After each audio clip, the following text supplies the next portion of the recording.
Hey guys, thanks for tuning into The Soundtrack, a podcast discussing film, television, and video game music with the fans, geeks, and super freaks. Welcome back to the show. It's your host, Zach Demas. This episode, we're talking about The Legend of Zelda, so hope you're excited. We're back to video games in the rotation again. And once again, my brother Alex is going to be my special guest. I mean, when we were growing up, we played a lot of the same video games, so I like having him on to talk about different stuff. We watched a lot of the same TV shows and stuff too. But this one's a little bit more interesting in that Alex was always the one that kind of played the Legend of Zelda games. We both played them, but he was the one I ended up always watching him play. Those games are so long, I don't think I had the attention span to play some of those games. Alex was always the one that was really into those, so he knows as much, if not more, about the games and the music than I do. So it's going to be interesting to hear his take, because he was the one. I've played most of them, but he's played a lot more than me. I think he's definitely played the originals. I don't think I ever was able to get through the first Legend of Zelda or Zelda 2, The Adventure of Link. So yeah, it's going to be really cool hearing what he has to say about all that music, since he played most of those games all the way through. And so this episode is going to, before I bring him on, it's going to be my top 10 or 11? 11. I think it's actually, we're going to go one step beyond this episode. It's going to be my top 11 Legend of Zelda tracks throughout all of the video games, so sorry, your favorite track is not going to be on this list.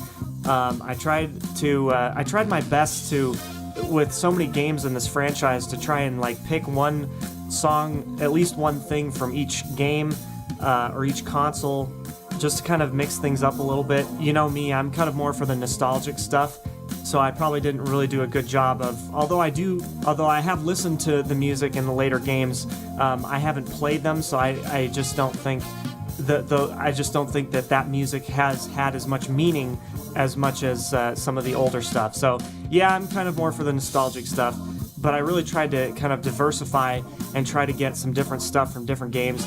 Also, it's just my favorite stuff, so if your favorite tune isn't on here, that's probably just because it's not one of my favorites. So yeah, there's just so many different ways that you can take a top 5 or a top 10 list or whatever. You want to pick some tracks that represent the game well, like whichever video game it comes from, but you also want to have your favorite tracks, the ones that represent you, like the ones that you most closely identify with. And as I talked about with the Donkey Kong episode too, just taking the best track from each element of the game, like the best battle music, the best ending credits music, that kind of stuff. And so actually I think I will have an end credits song in this episode. I think that's why I have 11, because I don't think I included one in the Donkey Kong episode, so I'm kind of trying to make up for that. And I'll talk a little bit more about ending credits music in this episode. So yeah, that's coming up soon, but just a couple announcements for you before we get started. Did you know that these episodes, the Soundtrack Podcast, is now on YouTube? Mute City Music has its own channel on YouTube now, so please head over there and subscribe, like and comment and share the episodes that are already there. All the episodes that I have already released are there on YouTube, and they're in a nice little playlist for you, so you can just share it to whoever you want, whoever might like video games, film, TV, or any combination of those. So yeah, that's on YouTube. I also have, I've probably talked about it a little bit before, but I am planning on having some other ideas for YouTube videos. I'm trying to get some different series going, and so I've got a few ideas, and what I was hoping I could get you guys to do is see if you can vote. I'll put up like a fan poll on my Facebook page, and if you guys could go there and check it out, and just kind of vote on, I'll post some different ideas for videos that I have, some different creative stuff to just kind of flex my creative chops a little bit, because I've been doing a lot of the analysis and stuff, but I haven't really been able to create anything new, so I want to create some new stuff for you guys. I mentioned it a little bit in the Patreon video. I should probably go into a little bit more detail so you know why you're going over to the Facebook page to vote on anything. So I'm going to kind of give you a brief run through of some of the ideas I have come up with, and let me know if you think these are cool or not. And be honest, because I genuinely want to know. So I had the idea of maybe doing a series, something along the lines of like soundtrack rewrites or rearrangements something where I take a film or something else. I don't know really what it's going to end up being, but just something that has like famous music or maybe not good music. And I was thinking of maybe seeing if I was going to see if I could maybe rewrite music for a scene or something like that, or maybe come up with a new theme song or something for a show. That kind of stuff. It's kind of, this is still kind of up in the air. I really don't have any idea. But these are just kind of some ideas in the works. So just keep that in mind. So that's on the creative side of things. That's kind of more what I was thinking. Just some new arrangements or some original music to go with something that's some popular piece of media that already exists. But then as far as other YouTube segment ideas, whatever, I'll probably do some vlogs on reviewing new releases, new movies and video games and stuff that have come out and talking about the music there. Because I mostly talk, like I just said, I mostly talk about nostalgic stuff on here. So maybe it would be good for me to just do a whole series on just new releases and stuff like that. Also, I was thinking of maybe talking about scoring session news, the latest stuff that's going on with film and TV and video game scoring, what's going on in the business right now. I also kind of had a fun little idea to maybe talk about jazz music in film and different mediums, because, jazz is kind of, those are where my roots are. So I was kind of thinking maybe to talk more about jazz music and how that music has impacted the film industry and stuff like that. So I don't know. That's just some ideas. I'll post maybe a full list. I'll try to get a finalized list of ideas that the things I think would be the best to have on YouTube, but it's up to you. So I'm gonna kind of leave it up to you guys to decide. So go to my Facebook page, facebook.com/MuteCityMusic LLC, and I'll have a fan poll there, and you can vote on which ideas you think I should do and start making videos out of, because I really want to get more stuff besides the podcasts going on my YouTube channel. So let me know what you think, and without any further ado, let's get into talking about The Legend of Zelda. This is my top 11 Legend of Zelda pieces.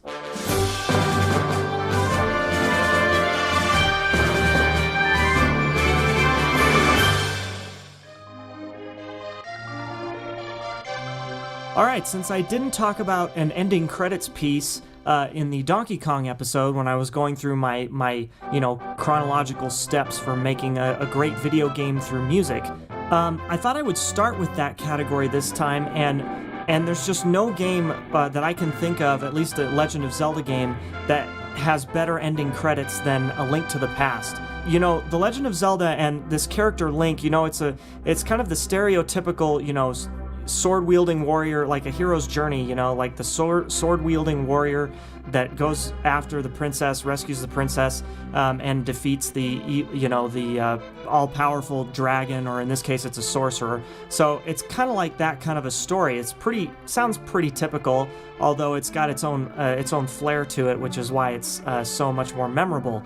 But the ending credits music for this game in particular very much kind of falls in line with that narrative.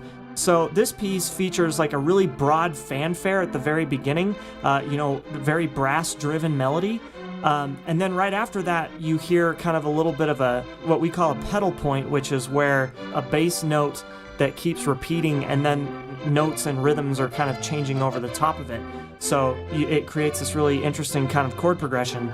So, which kind of, in this case, if you listen to it without me talking over it, you can really hear, the anticipation that's kind of building. Even though this is an ending credits song, it still kind of has that the hero's journey is never over type of a thing. So like, even though you've succeeded and you're victorious in this game, there's going to be another game that in this series that you're going to want to play, and the story will continue. So there's kind of that anticipation, and just how the credits steadily roll, up the screen or whatever. The music kind of does that same thing. It's just kind of steadily rolling along, so there's like kind of a quick departure from the fanfare. It's like, yay, you did it, but then that pedal point little thing that happens right after it, it's kind of a suspension. It kind of gives you a suspended sound that kind of throws you off a little bit. It's kind of like, it just doesn't feel, complete. We don't feel complete yet. So yeah, there's this quick departure from the fanfare, and then it kind of goes off a little bit, and dynamically it kind of comes down. It's sort of soft and building again. It's very interesting. That's a very interesting approach to this composition. And again, this is an ending credit song, so it's going to be this. So this whole thing is entirely driven by music. The credits are driven by the music, not the other way around. Normally, the music for the game is revolves around the action, whatever's happening. So this is one of those challenging times, and maybe more fun chances for a composer in a video game to really explore the musicality of the game, and to really, this is like, this is putting the game to a close too, so it kind of has to feel like it's summarizing what's happened in the rest of the game just through the music, and there might be kind of a one last title crawl to kind of conclude the whole story, but this is driven by music. You're not playing the game anymore, so at this point it should kind of feel like a movie in a way. So this is a time for a composer to really kind of explore and take the music in either a new direction or kind of use it to sum up the action that's just occurred, So ending credits music is probably one of the more interesting things to write for a game, and especially a game like this, like the typical hero's journey. So it should feel kind of cinematic in a way. So anyway, yeah, you'll hear that the music kind of takes a long time to resolve. Eventually the fanfare, the original theme, does come back, but it takes it kind of a long time. There's this long departure away from that fanfare at the beginning. A fanfare is not just brass driven, but it's very rhythmic too. There's heavy rhythmic undertones. So it's just a great piece overall, and I think it's one of the best to cap off a game. It's got such a great message to the player about, it has a sense of resolution, but also a sense of longing, like it's not over yet, like you want to play the next game, you want to keep going and seeing where the story goes. So yeah, Link to the Past, great game, and great ending credits music. That's probably all we're going to hear from this game, because there's just so many games and so many different songs to choose from in this, but I had to make sure I got that one in there.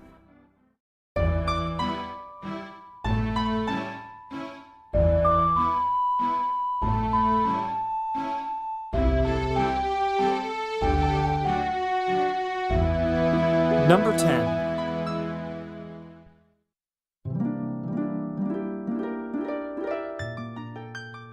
So number 10 on my list is the great fairy fountain music that you hear in Ocarina of Time and Majora's Mask.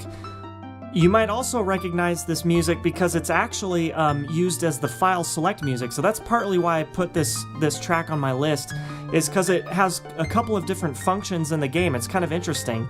You hear it a couple of different times, so it's really kind of trippy when you hear a song from outside of gameplay used within the game. You may not even really realize it, but it really has this cool effect, kind of like, oh, I've heard this, I hear this every time I turn the game on. It's very light and it's very colorful, it's very pretty. So that's why I kind of chose this song for the list, because of how simple it is and its dual functionality. It really serves its purpose well. And talking about it from a musical standpoint now, it's basically all it is just like arpeggios. It's just a continuous pattern of descending notes. And I think what really makes it great is it just follows a really nice, simple chord progression. There's some elements introduced that you can kind of add some interest to it. It's really interesting. There's like kind of you kind of hear a little MIDI string, like violins kind of sustaining over the top of it. So it kind of opens this thing up and it gives it a little bit of air. It makes it feel like it's really floating along. And then also the counter line that you hear underneath, it's not just interesting how it's harmonizing with the main melody, the main arpeggio that you're hearing. It's also extremely interesting what it's doing rhythmically. Each one of those counter lines is starting off the beat. There's kind of an uplifting, like kind of a forward motion to it. Underneath, it kind of gives a little bit more motion. So because we're already hearing the main melody, this main arpeggio, it's basically on every 16th note. I think it's in 16th notes. It's just constantly moving. But then the counter melody underneath, kind of when it starts on the upbeat like that, it kind of gives it more of a forward motion, and it kind of has a more of a bounciness to it. And then with the string sustained on top, you've got 3 layers just in this really simple, repetitive little thing.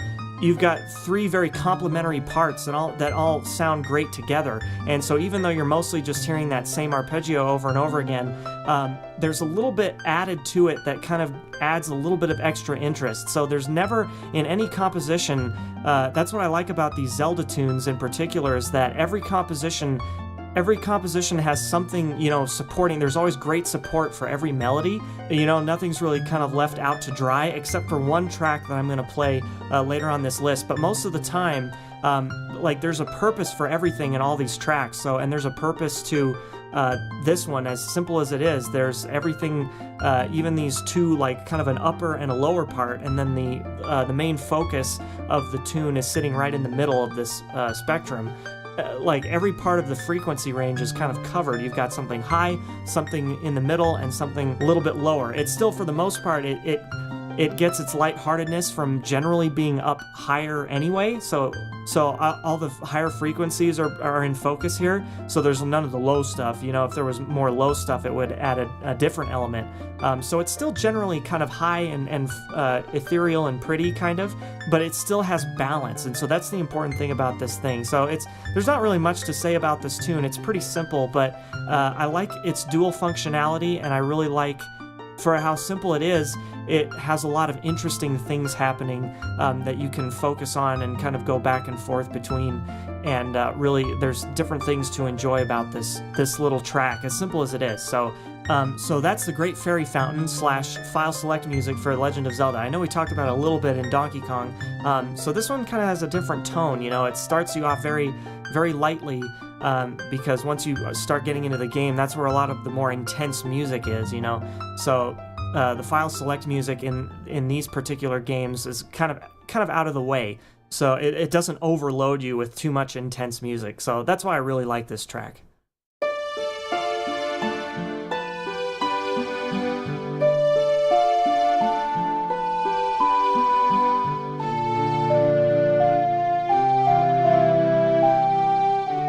Number 9.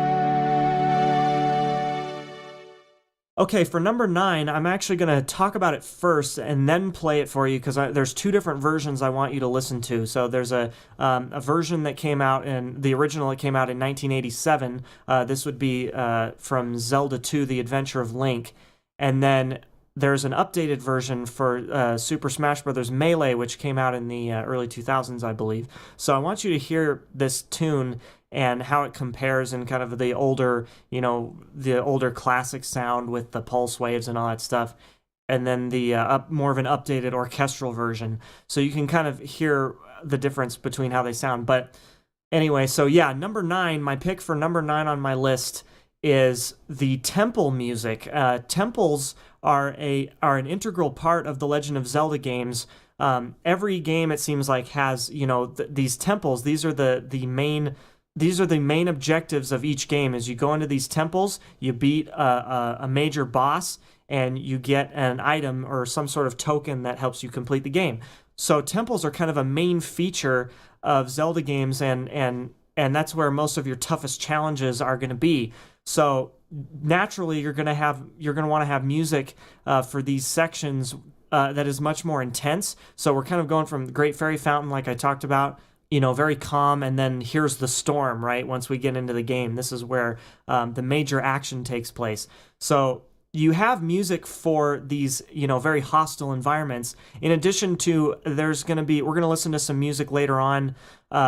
Look at that, I keep foreshadowing ahead in the list here. But we're going to hear music for just general, enemy encounters for smaller bosses.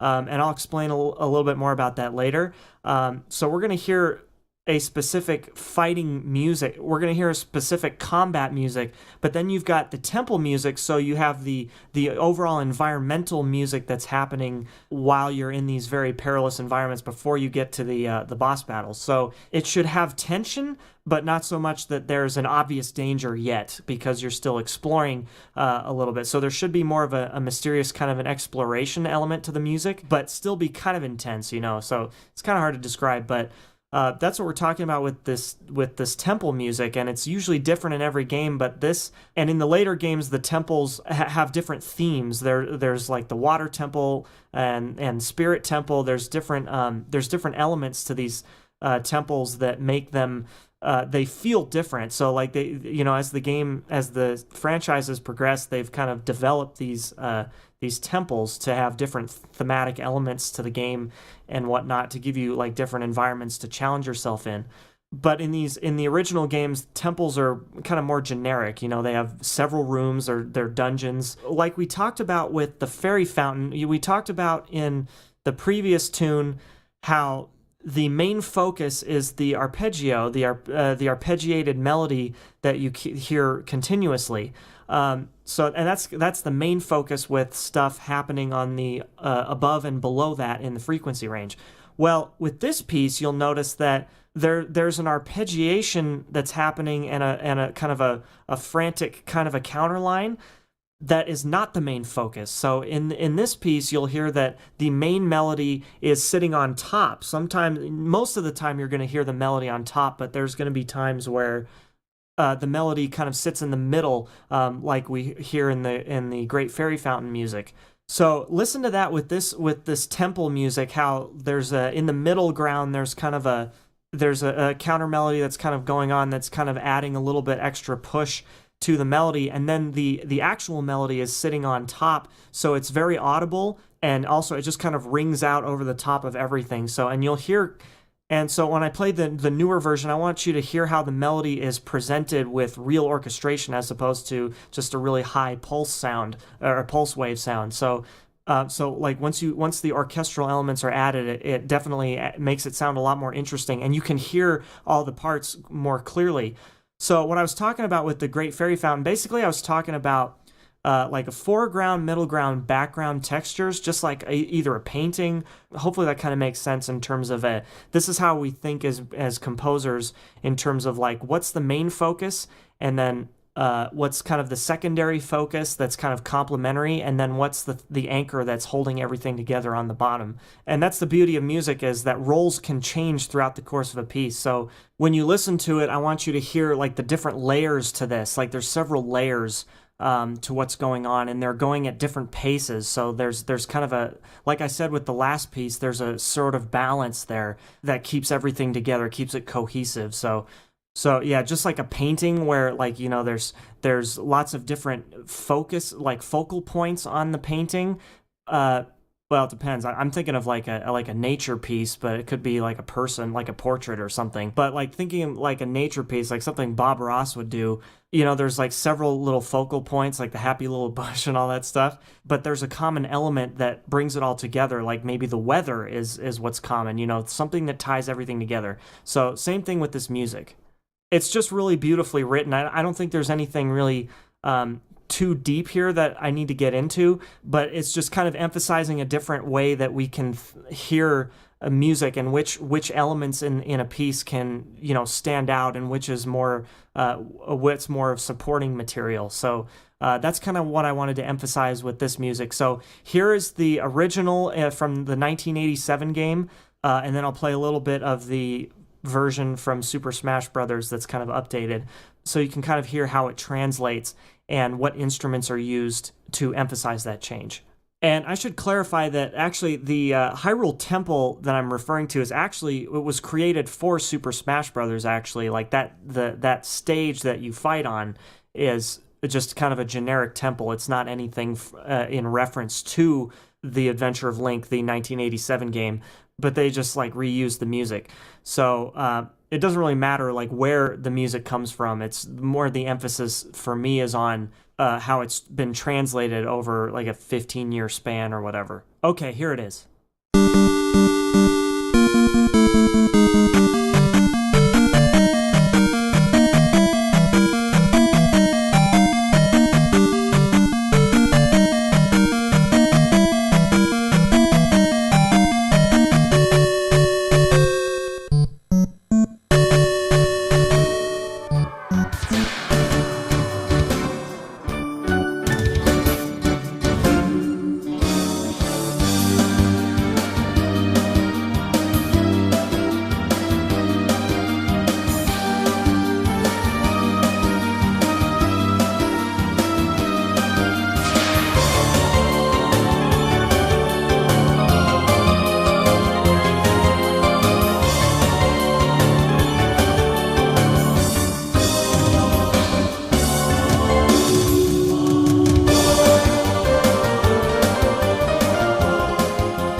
Number 8 on this list goes to the Song of Time, and more specifically, the Temple of Time music from The Legend of Zelda Ocarina of Time. This is probably one of the most iconic themes in all of Legend of Zelda. You hear it a lot.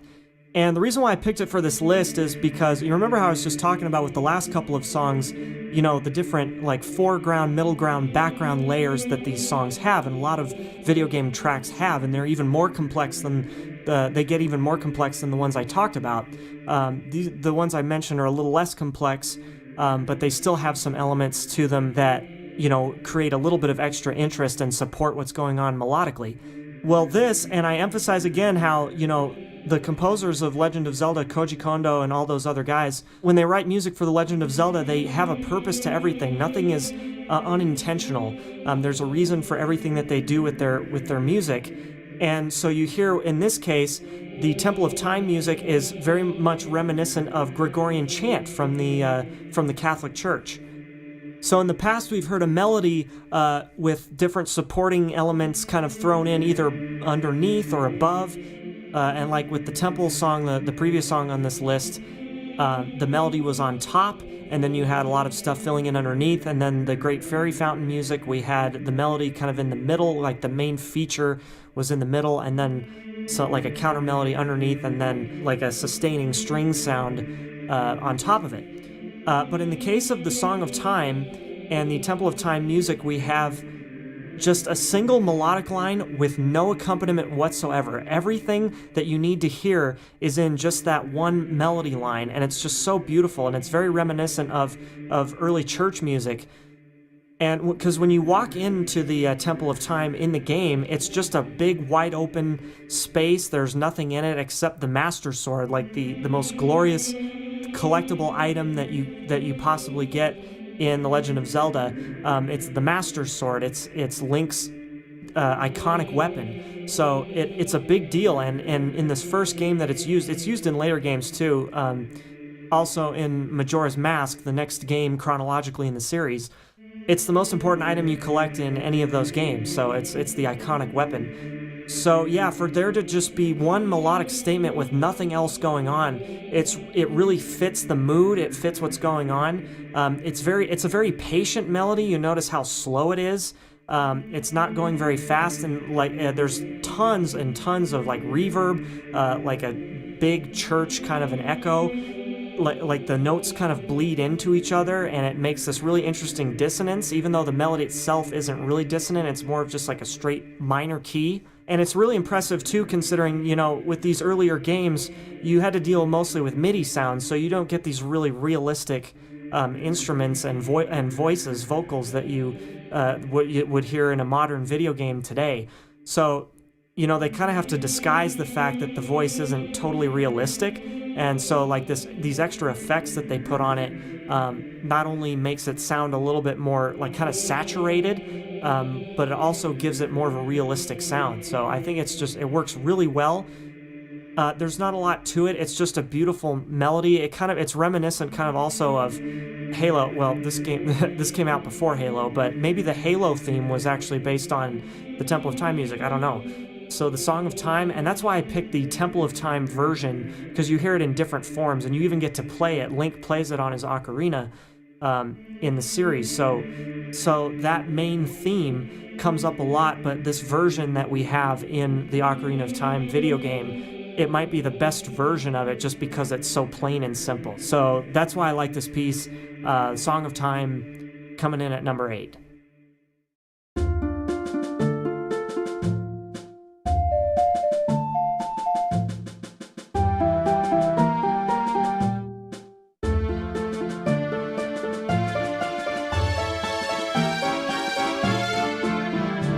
Number 7.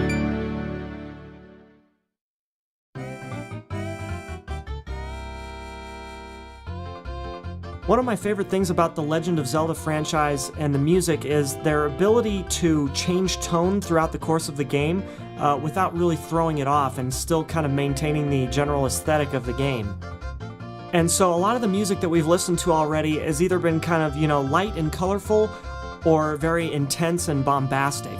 But there's also kind of a whimsical element to this music that we haven't really talked about yet, And that whimsical element comes through in such tracks as the horse race theme that you hear in Ocarina of Time and then again in Majora's Mask. So throughout the series, you get a horse companion that you ride around on and helps you get around faster, and that character's name is Epona. And Epona has a theme that you hear a lot. I really like that theme too, but there's different sort of country-influenced tracks in this game, and my favorite one is when you're actually riding Epona and doing these trials, like to practice your horseback riding skills. And then in Majora's Mask, I think this is used again for a dog race. Like it's really funny, you bet on dogs to win this race because you try to get money and complete tasks for doing it. So it's just a really kind of it's one of the more fun, upbeat tracks in the game, and that's why I really like it. So from a compositional standpoint, I really love the bass line. It's a very traditional country bass line, very simple, kind of hitting the root and the fifth of each chord. And then you have a great banjo line that it plays the horse galloping rhythm that you've probably heard in a lot of stuff. So you hear this, I'll play it on my desk here. Right? So you have that rhythm that you hear a lot. It sounds like a horse galloping, right? Well, you actually hear this rhythm in the banjo, and it's really fun. So the banjo is performing a couple of functions. It's performing a rhythmic function and a chordal function, so it's outlining each chord.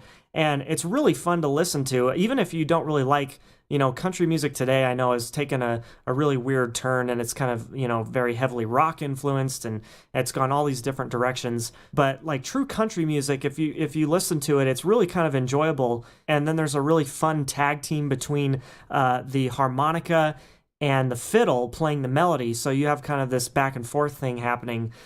It's just such an enjoyable track to listen to, and that's why I chose it for this list, is because it's sort of unlike a lot of the other music that you hear in these games, especially in Ocarina of Time and Majora's Mask. There's definitely a specific tone to both of those games. They're different tones, but still very different from the country music. So obviously the country music that you hear is more kind of out of character from the rest of the game. Not quite, but it still works within the realm of the mood of the game. But it's just unusual because it's emphasizing a different place. You're in a different environment in the game. So I really enjoy it. It's a great, just kind of a fun instrumental track. And what I want to actually do is I want to play for you a little bit of a rearrangement of that, a reconstruction of that for the Goron race that you do in Majora's Mask. So you actually hear this original version in both games, I think. But then in Majora's Mask, you transform into what's called a Goron, which is one of these creatures that, lives in a mountain, and it's very big. I should maybe also play some of the Goron theme for you, the Goron City music. I don't believe it's on this list, so I should at least put it in here because it's still a nice piece of music. And you can kind of hear the combination of styles here that are happening with the Goron music and then the horse race theme. It's the same horse race music, because what you do as a Goron is you can roll around really fast, and so you have to race these other Gorons at one point in the Majora's Mask game.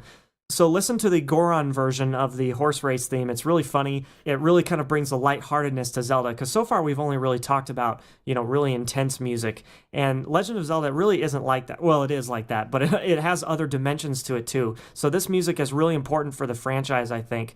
So I had to include it on this list. So here's the Goron theme, and then I will play the Goron race music right after that, just so you can kind of hear the blending of styles. It's really fun.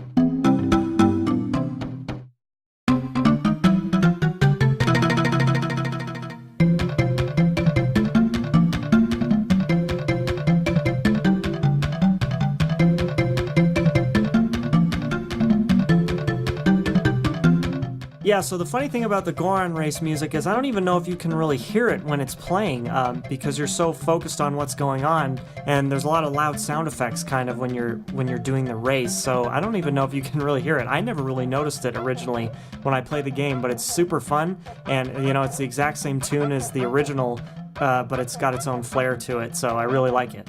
All right, that's number 7.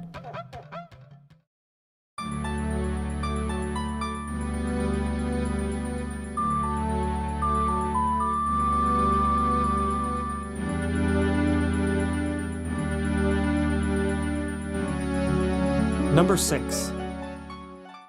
Staying in more of the whimsical, adventurous realm for this next spot on my list is actually a new game that we haven't talked about yet, Wind Waker.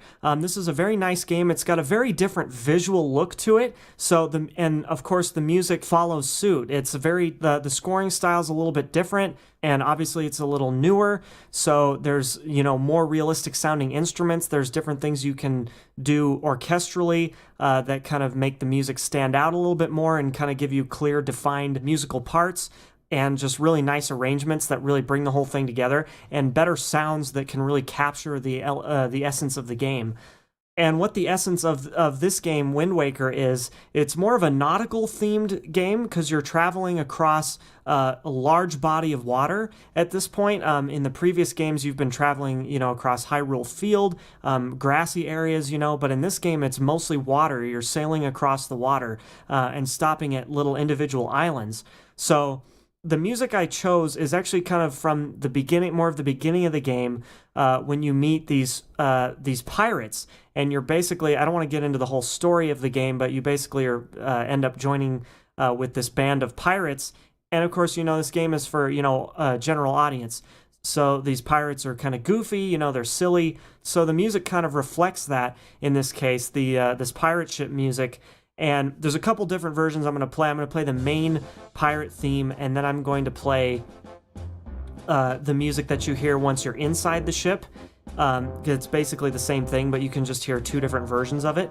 And I want to point out first and foremost that the instrument playing the melody in the bigger orchestral version is the tuba, and normally we kind of make fun of the tuba for being kind of the joke instrument in the band, but in this case the tuba is playing the theme, is playing it very nobly. Like, there's a very noble quality to this theme and the way it's being presented. So you have this really nice theme, and I know it's kind of weird to say, but in a way it has kind of a sort of groove that's a little bit infectious. Like, it kind of gets into your brain a little bit.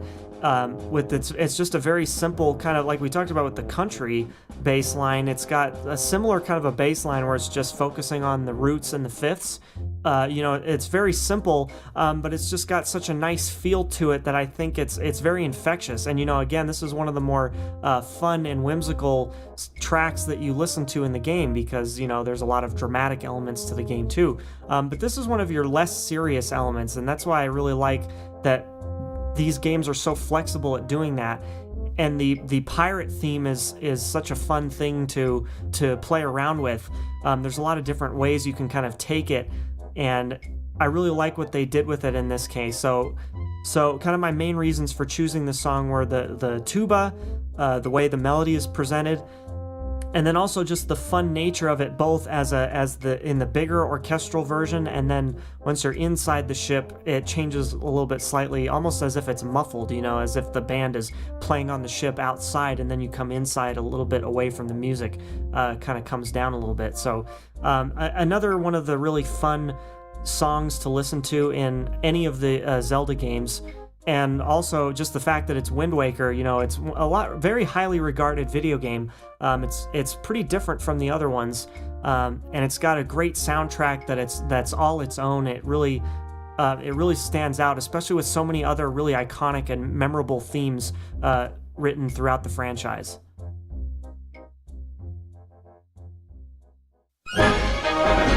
Number 5.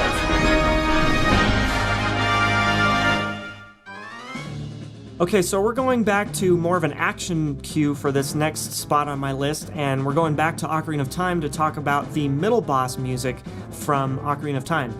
And as I talked about before, the temples are kind of a major part of The Legend of Zelda. It's where you challenge your skills. That's where that's where your most difficult tests happen in each of these games.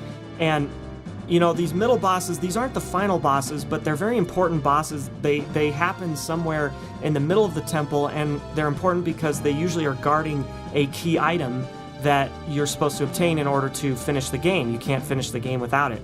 So these are important bosses, so the music should kind of reflect that. It's not the most intense, it doesn't sound like a final boss battle of any kind, but there's still a great sense of urgency with this music, so that's why I really like it. And so one of the biggest ways that this sense of urgency and danger is reflected in the music is in the 6-bar phrases. You'll notice that there's kind of an unusual phrasing in this piece of music. They're basically kind of in sets of 3 or 6 as opposed to 4 or 8.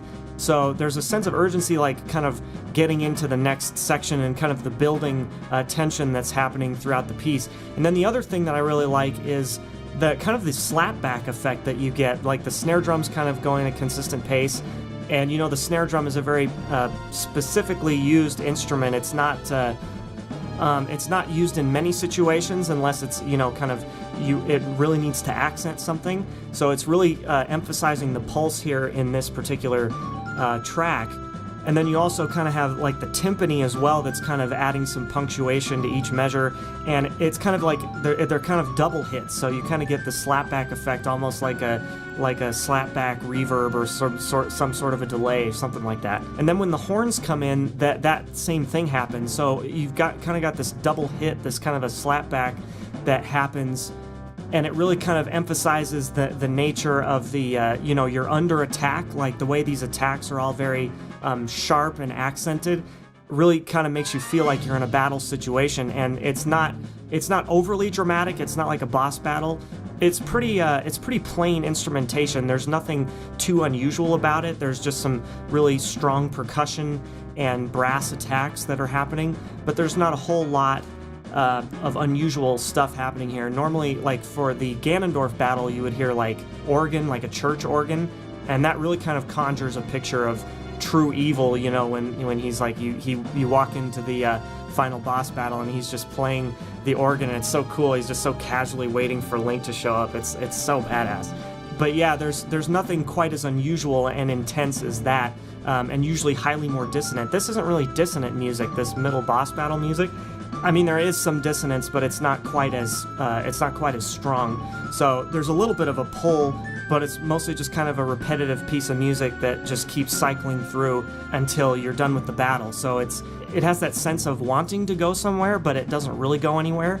But there still is that sense of urgency. So it kind of gives you that sense that you're really in the middle of this temple, and you're not quite done yet. You know, this is like the kind of a checkpoint, basically. So that's why I really like this particular piece of music. There's a lot of great boss battle music, including the final boss battles in all these games. And then, you know, and then there's like the kind of the temporary battle music when you're fighting smaller enemies. But this middle boss battle music is kind of, I don't know if it feels kind of underrated to me. It's something that people aren't really aware of when it comes to making a boss battle. You have to make a boss battle that's exciting and makes you feel like you're getting somewhere, but at the same time it tells you that there's still more to go. And so I really like this. The middle boss battle music from Ocarina of Time is one of my favorite pieces in this game. You know, and again, with so many, you know, iconic themes, it's hard to really pick this stuff out, but that's why I had to include it in this list, because it's really fun, and there's some cool effects kind of thrown in. It's more of an effect-driven piece of music as opposed to really melodically driven.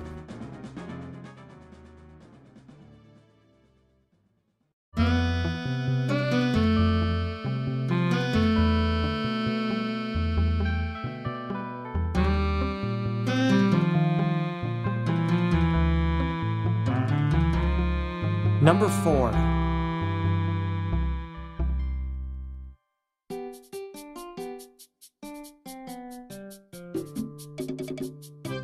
Call me crazy, but this might actually be my favorite track in all of Legend of Zelda. In all honesty, I'd put it at number 1 on my list, except it doesn't carry as much weight as 3 through 1. So I can't really, in all good conscience, put it as number 1, even though it kind of is my favorite track in all of Legend of Zelda. And of course, what I'm talking about is the shop theme from most of the Legend of Zelda games. It's pretty much been the same. Again, this is more, I think, Ocarina of Time, Majora's Mask that we're talking about, so the older games. But it really just is one of the most fun pieces of music that you hear in any of these games. It's just a nice kind of a medium bright cha-cha feel. It's so much fun, and when you talk about character and talking about how like the pirate ship music was a little bit maybe out of character, a little bit unusual for a Legend of Zelda game, the shop theme is even more out of character than that, I think. So, but it still works really well. So it's just one of my favorites. Not much to say about it other than it's really kind of a nice change up from the other music that you hear, because it is kind of one of the main themes in the game, because you visit a lot of different shops between those two games, but you're not hearing it all the time, so it's kind of a nice change of pace whenever you reach one of the shops, and it's just kind of fun. It's almost kind of like elevator music. Shopping. You kind of feel like you're in a shopping mall kind of a thing, kind of listening to this music. So it really kind of has a nice effect, and it's a good break because most of the time you're hearing the Hyrule Field theme, and you're hearing the various temple themes and all that stuff. So there's a lot of reoccurring themes that are kind of spaced out.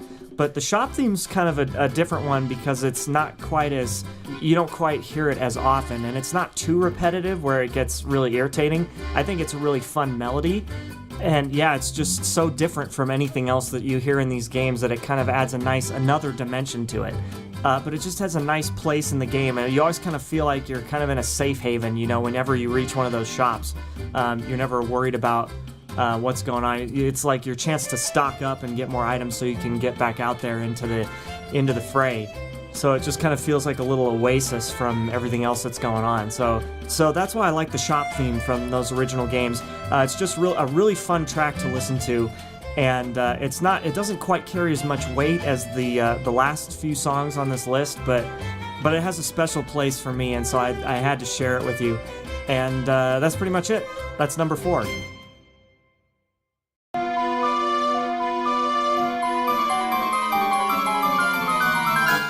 Number 3.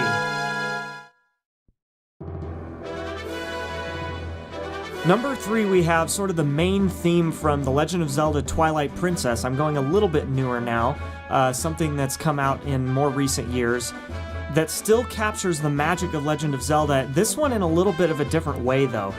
Most of the older games are, more focused towards kids, I guess. I wouldn't want to say it's a kid's game, but definitely like a younger demographic was playing those games. But now with the Twilight Princess, you kind of have that same demographic that's grown up, so there's a little bit more of a dark tone. There's a darker tone with this theme and this game overall. There's Link turning into a wolf, and you've got all these different things going on.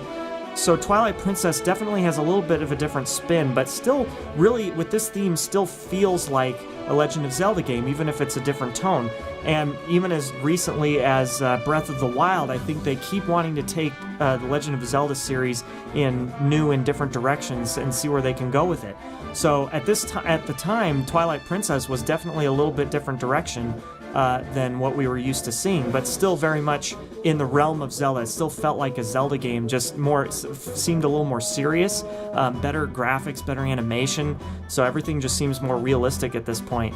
So this is the main theme pretty much, I think the Hyrule Field theme that you hear throughout the game. It's kind of the principal theme of this game. And there's some cool things about it, like there's a lot of references to a lot of the original music, in particular the main theme, the original Zelda theme, which we have yet to talk about, by the way, spoiler alert. Yeah, so it's kind of referencing it has some of the same motifs as you would hear in some of those earlier themes that we've come to know and love, and we've grown up with those themes. And we've talked a little bit about motif in the past on this podcast. In the Lord of the Rings episode, we talked about leitmotif, and that's musical ideas or statements given to particular characters that match characters or settings. But now we're just kind of talking about motif in general, and that's like any repeated idea that keeps coming back in different forms, or even the same way. So you have these motifs that come back, and the first one that you hear is right away, right at the very beginning, the intro of the piece, is the 16th note ascending line, and that's all over the original theme. So you can hear that at the beginning of this track as well. But it's in a minor key as opposed to, I think it's major. It's a major 1, 2, 3, 4, 5 in the original theme, but this is a minor 1, 2, 3, 4, 5 up the scale. So it's slightly different. See, there's just a very little change, but see that it's when taking it from major to minor, that's just even that slight difference gets you that change in tone. So I really like things like that. And then sort of a rhythmic motif that we've been hearing, that we've heard in the past, and we've already talked about in this episode, is the you remember this, the horse race rhythm, that 1/8, 2/16 rhythm that repeats over and over. We have that in the snare drum in this song. And so you can hear how, it gives you that feeling of motion, that forward motion, and traversing tough territory and that kind of stuff. So even though it's not referencing Epona in this case specifically, it's more, but you have Link that turns into a wolf in this one. I won't get into the whole story of this one either, but basically Link becomes a wolf. You have the four-legged animal thing happening. So you still have that sense of forward motion, that kind of a galloping rhythm. And so just those couple of motifs alone and, combined into one piece of music, and then you hear some syncopation, like kind of in the strings and stuff like that, to give you that sense of like constant motion. It's like constant, it's never settling, right? It just keeps moving forward. And not just the syncopation, by the way, but the way the syncopation counteracts the main melody. The main melody is just quarter notes toward the beginning, so you have this kind of a contradiction going on, and this kind of weird juxtaposition of rhythms that kind of creates this bounciness too, that also keeps it moving forward. So not just the syncopation, but the way the syncopation and the rhythmic accompaniment interacts with the melody. So all these different elements get this forward motion happening, so you really feel like it's like a traveling song. You want to hear this while you're moving around, because it makes you feel like you want to keep going. It doesn't sit or stall anywhere. Same thing, like if you were to go and listen to the original Hyrule Field theme from Ocarina of Time, you would hear something similar, but the Ocarina of Time Hyrule Field theme is much brighter. It's a little bit happier because it's we're introduced to this big, this new giant open space. We aren't used to this in games, like with the advent of 3D technology in these games, three-dimensional gaming. Now you have these sprawling worlds, right? And so it's supposed to be very exciting, but now it takes a darker turn in this case. So it's the Twilight Princess is a very dramatic video game, as opposed to, and I've kind of said this throughout, but Legend of Zelda has always kind of felt like a cinematic kind of a work, even the most cinematic thing that Nintendo has to kind of rival that of like a Halo game or something like that.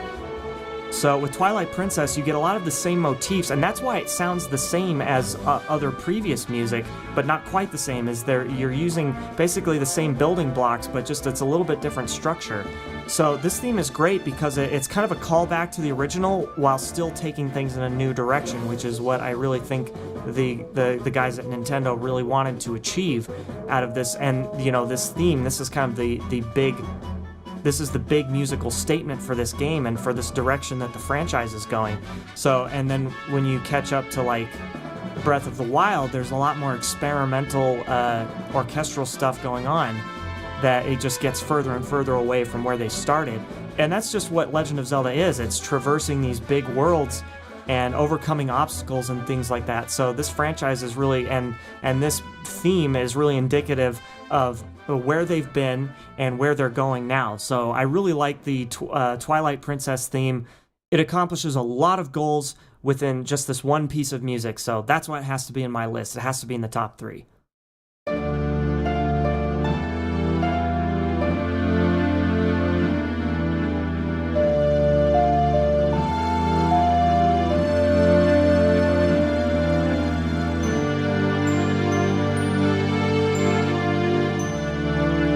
Number 2.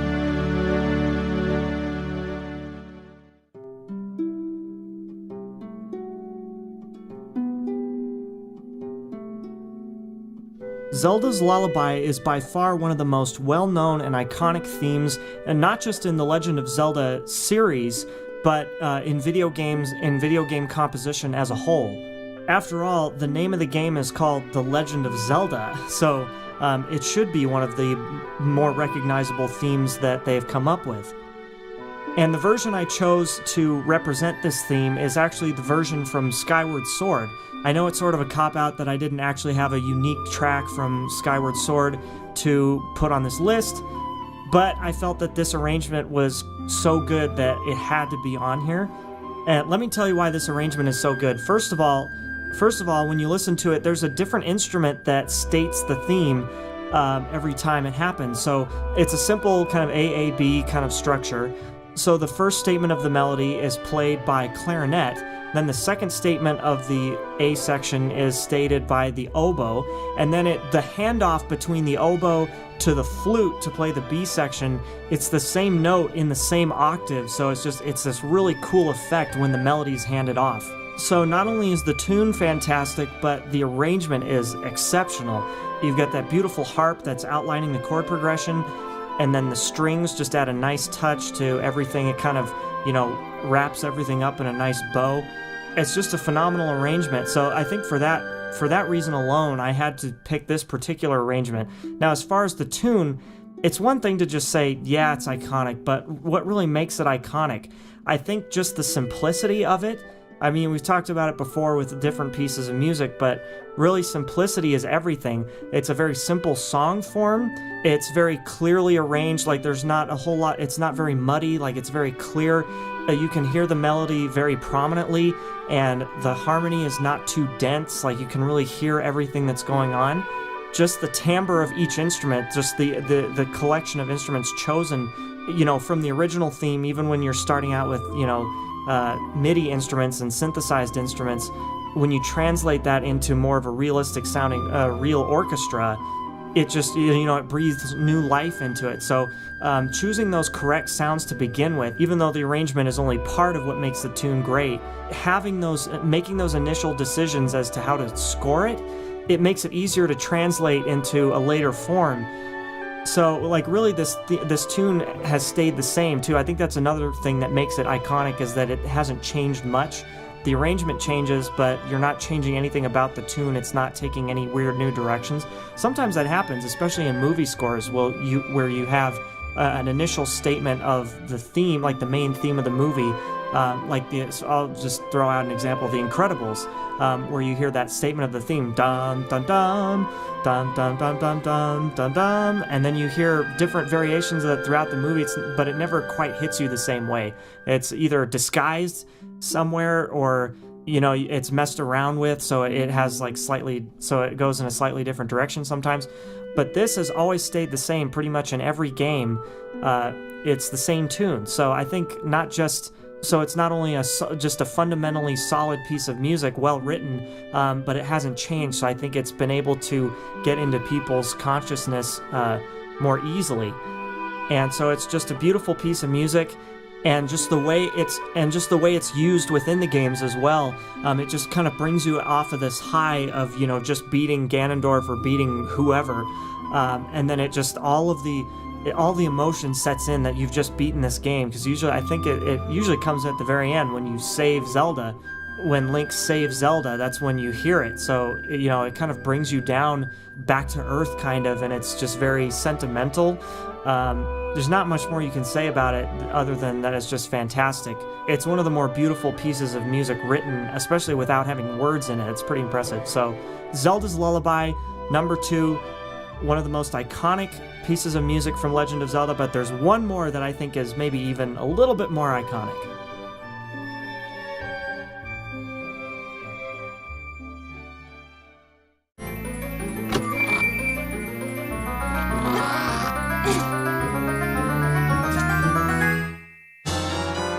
Number 1.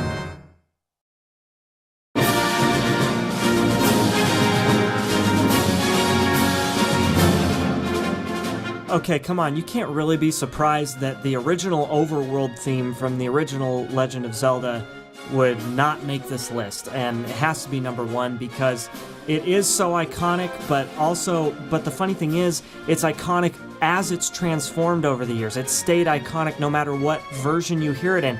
It sounds great in every game of the franchise. It sounds great in Super Smash Brothers. It sounds great everywhere. You know, even people like that have created their own arrangements of the theme have made some great arrangements because it's just so universal. So this is an iconic theme that can be changed a little bit and still sound great. You're going to hear a little bit of some different versions of the theme just to prove my point here, that it just sounds great. And the key that it's in the key of B flat, and it just seems like the key of B flat to our ears is just a really nice key to hear songs in. It has a very bright tone to it, I guess, of where it is in the register of most instruments. It just fits well. So it has a very uplifting nature to it. I've talked to some people. I think there's a lot of science behind the fact that different keys produce different emotions for songs, and I think B flat is one of the more uplifting key centers. So when you start a song there on that key, it has a brighter tone that I think it really translates well. And the other thing I really like about this theme is that really everything we've talked about up to this point is somehow involved in this main theme. We've talked about, layering. Even back at the beginning, we talked about some layering, some foreground, middle ground, background things that are happening. And even in the 8-bit version, these elements are reflected. There's like kind of call and response type things. So there's things happening high, middle, and low that really all have a chance to shine in this theme. And no matter what arrangement you create out of it. It has really strong motifs, like you can hear that at the very beginning of the melody. Pretty much you have that 16th note run up the scale a little bit, just like we heard in the Twilight Princess, but now this is in the major key, so it is even more uplifting, and it's just so heroic, so it's kind of got that fanfare type thing that we talked about with the ending credits music of A Link to the Past. So we have lots of different elements incorporated. And then also the tones. We've talked about Legend of Zelda has taken on different tones throughout the series. Well, this one has a little bit of the heroic fanfare. It has a little bit of the dramatic aspects. It has a little bit of a whimsical element to it, in terms of, definitely in terms of orchestration, it's kind of whimsical, but it also kind of has that, like, kind of a carefree, floating feeling to it as kind of a contrasting emotion. It really captures the spirit of The Legend of Zelda as a whole. And just the whole concept of a huge adventure exploring vast landscapes and, fighting warlocks and zombies and, weird sea creatures. It's just, it really encompasses the spirit of the hero's journey. And so that's why I think that you can't just say that it's iconic just because. No, there's a reason for that. It's iconic because of what it represents and, the impact it has on people. Like, there's a reason for that. It doesn't just happen. It captures a whole big fantasy world that you just really want to be a part of. You want to feel like you're in it. And, it's one of Nintendo's best franchises overall. For as many unique and iconic characters as they've created over the years, Legend of Zelda has really stood out as a complete package, and they've even got a TV show. They got a TV show out of it. Watch the cartoon. There's a cartoon that's pretty bad, I think, but it's pretty funny at the same time. So see if you can find that somewhere. But yeah, the original Overworld theme from the 1986, the first installment in the series, has to be number one. Couldn't really think of anything else that could even compete with it. See, even my favorite track, the shop theme, is not quite as epic as the main theme, even though I really like the shop theme. You can't deny the impact that Zelda's Lullaby and, of course, the main Overworld theme have had on gamers.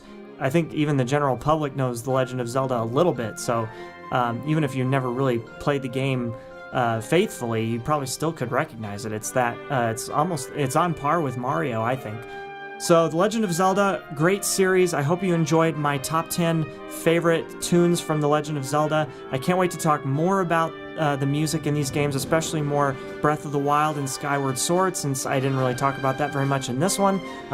You know me, I'm more of a nostalgia kind of guy, so I kind of cover the old ones first. first and foremost. So I will get to more Legend of Zelda music, and I'm sure by the time I do, there's going to be even more games to talk about. So we can talk more about the evolution of those games. So I hope you've enjoyed this top 11. I think a minute ago I said top 10, but I did actually talk about 11 tunes this time. I hope you enjoyed this top 11 list, and now to bring on my special guest.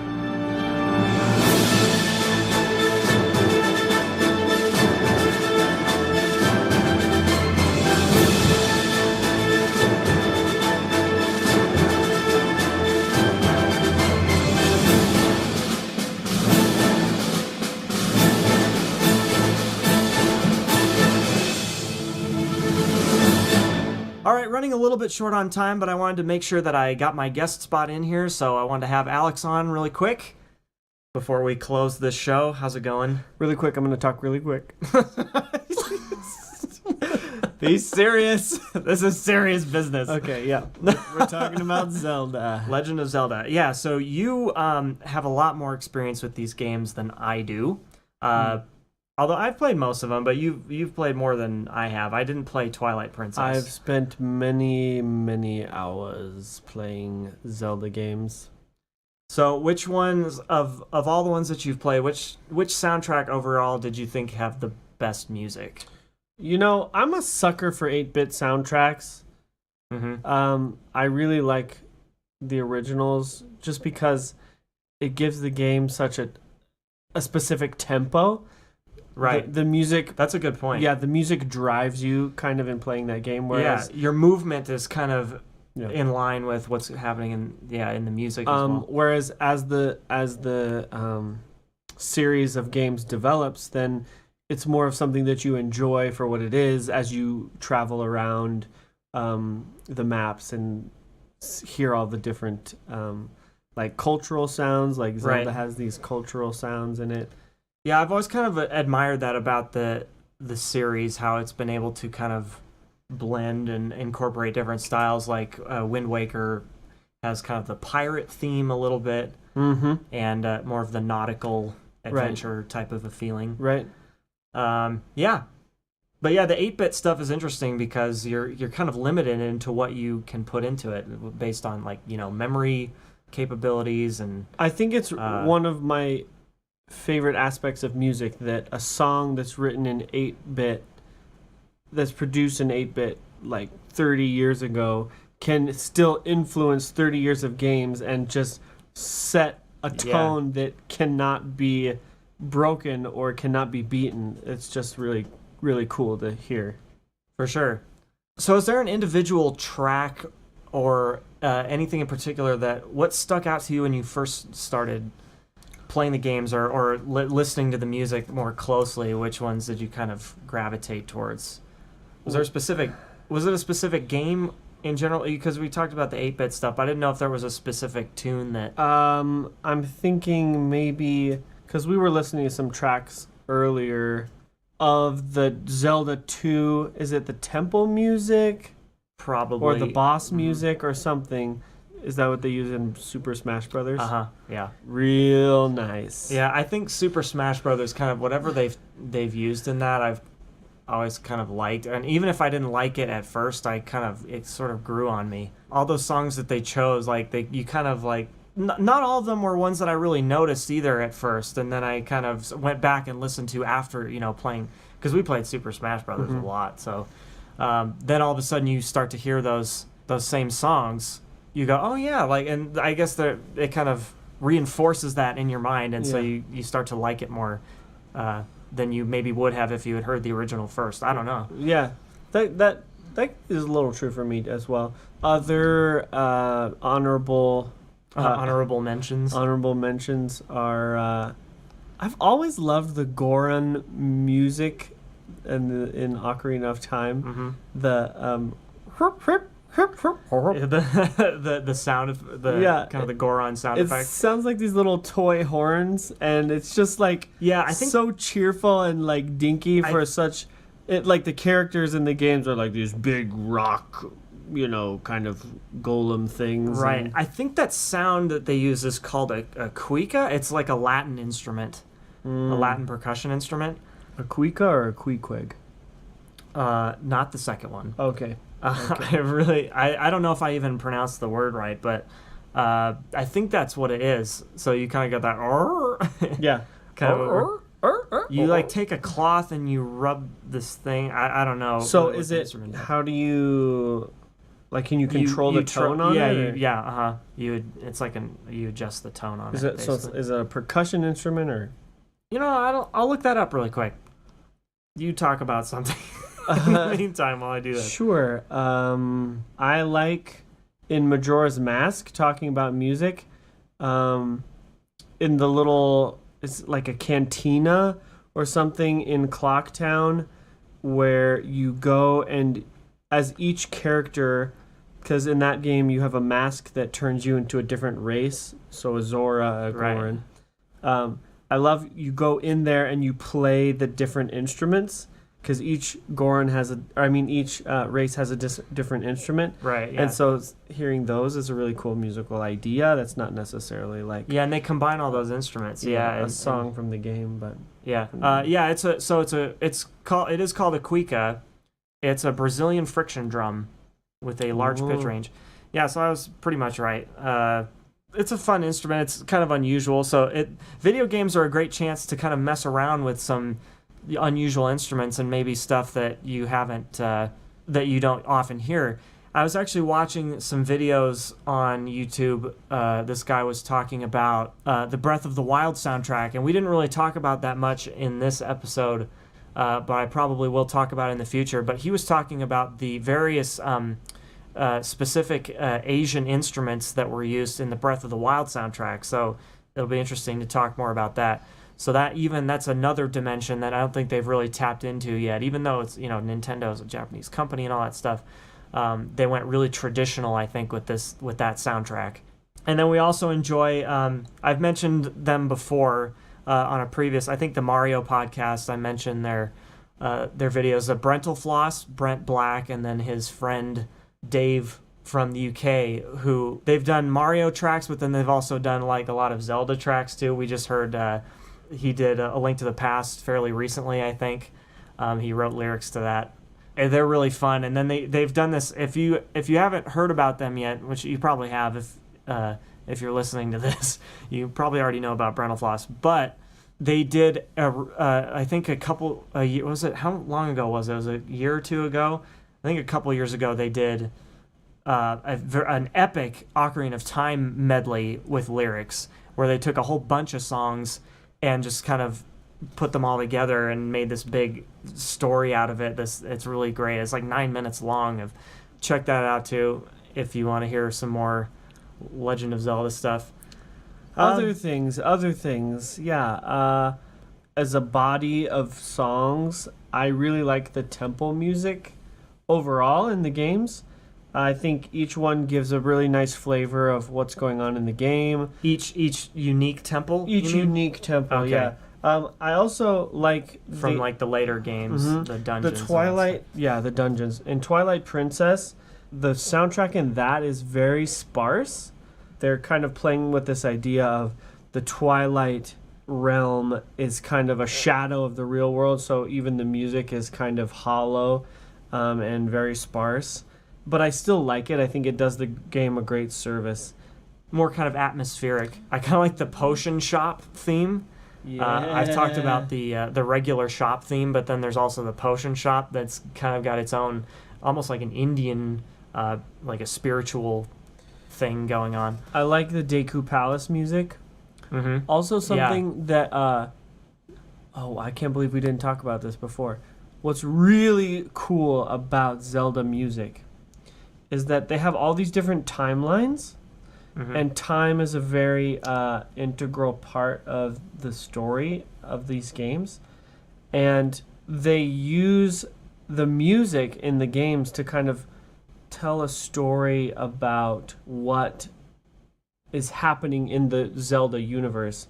Say, for example, like in one game, we'll have the Deku Forest, right?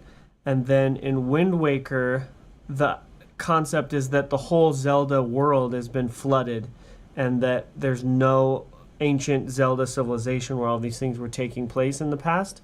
So the music for the Deku or tree or whatever it is, in that game, the music is related to the Deku Forest, but it's very it's very like inundated. It's overtaken. It's only bits and fragments of the original just kind of references.